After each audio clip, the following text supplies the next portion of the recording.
Welcome to the Environmental Justice Lab. I'm your host, Dr. Leslie Joseph. Thank you so much for joining me. And today we have a special episode.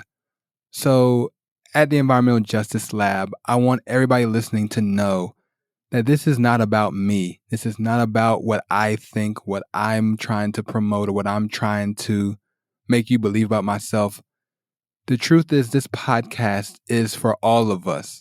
It's an opportunity to come together, think about these environmental issues from a justice perspective, and really consider what we can do, how we can advocate, and how we can take action to make our world better for everybody, not just some of us, but for everybody. And so in that sense, I'm always open, I'm always listening, and I'm always interested in people, especially young people, with energy, with vitality, with a passion for environmental justice, for equality and equity, social justice. All of these things are important.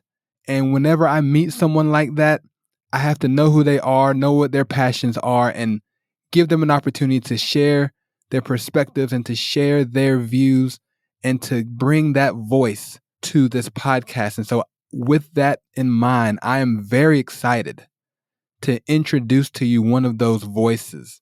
Her name is Chen. She is a junior at Bridgewater Raritan High School in New Jersey. And listen, she listens to the podcast. She's a fan. She cares about these issues.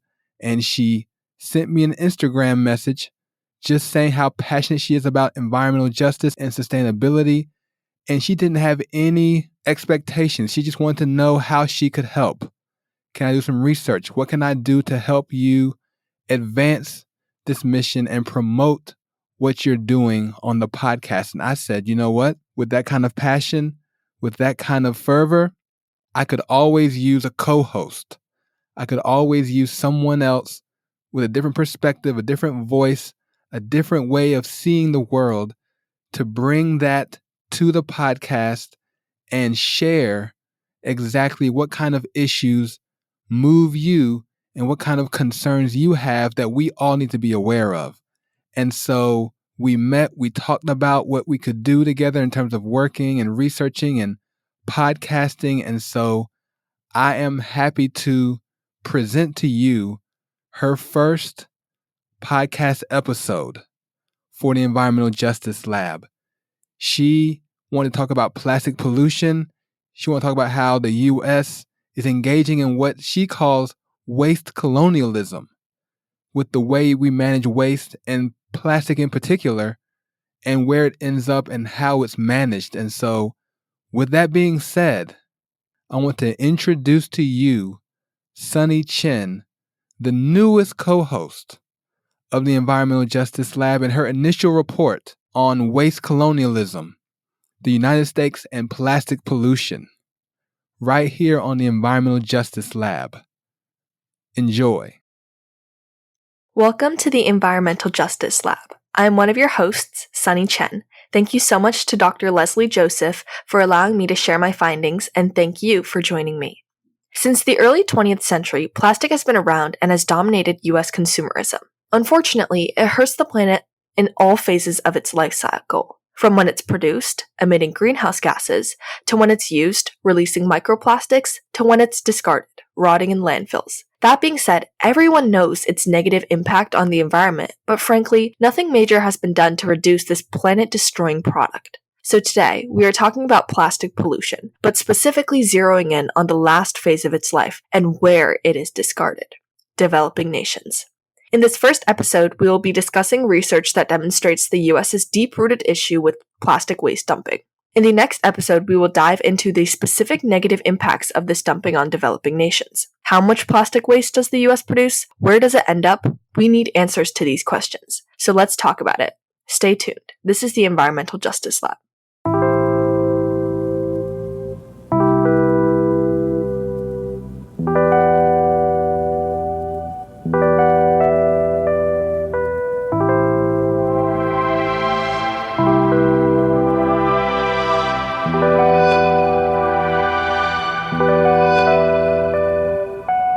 Welcome to the Environmental Justice Lab. I'm Sunny Chen. Thank you for listening. On this episode, we are talking about waste colonialism, or the disposal of hazardous waste by high GDP countries into low GDP countries. And the main question is, why is the US a focal point of this issue?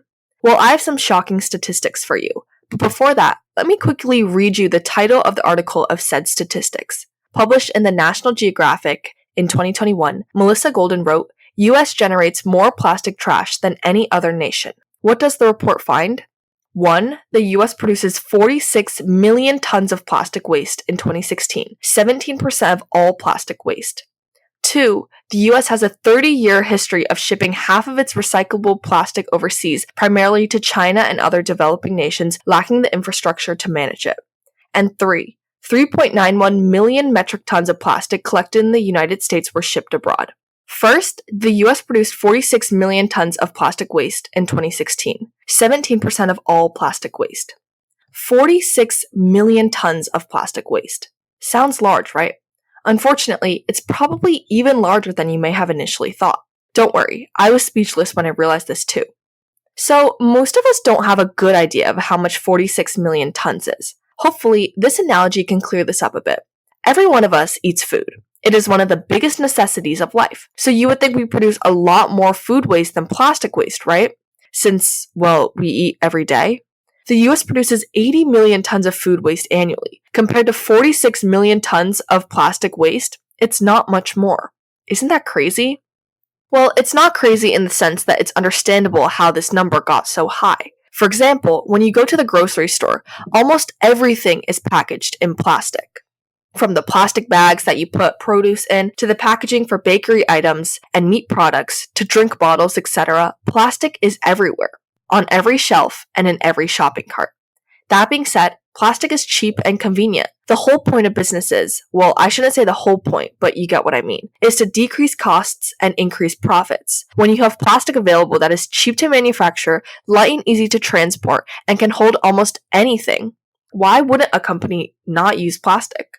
Thus, the 46 million tons is a pretty good reflection of the US's reliance on plastic. If that number does not show that enough, remember the 17% of all plastic waste statistic. In almost 200 countries, the US produces almost a fifth of all plastic waste.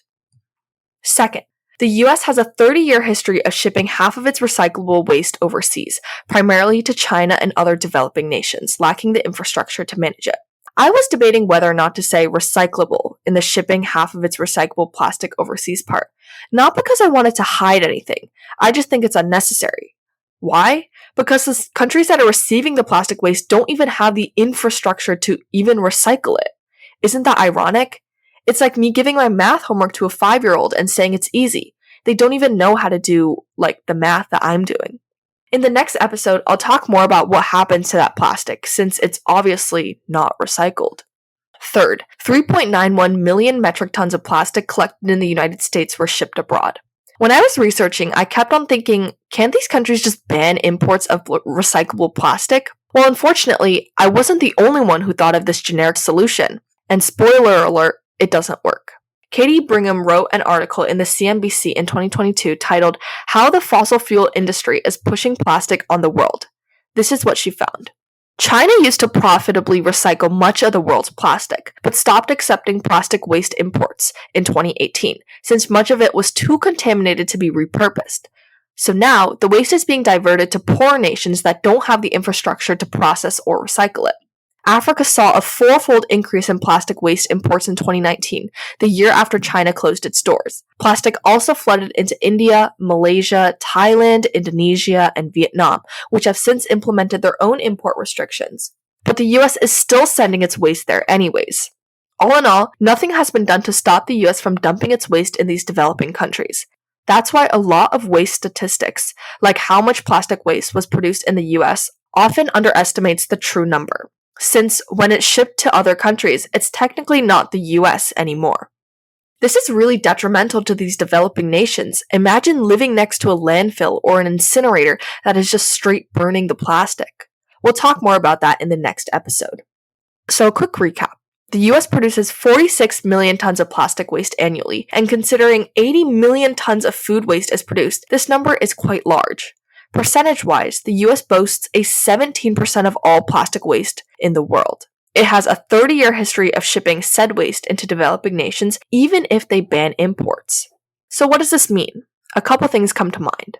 Obviously, it's really difficult, dare I say impossible, to completely ban plastic. I guess I can make it easier by saying single-use plastic that compromises the majority of plastic waste since it's disposed after one use. But any reduction is significant to reducing plastic waste being exported to other countries.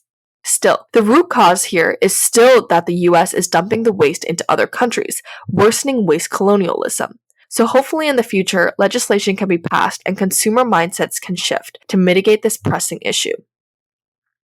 There is still so much more that can be said about this. I've included several research studies in the description if you want to read more about it. Above all, we need to recognize that plastic is detrimental to the environment, and knowing that and responding accordingly can make a world of a difference. And that's it. Thank you so much for listening to the Environmental Justice Lab, where we are for the people and for the planet. See you next time.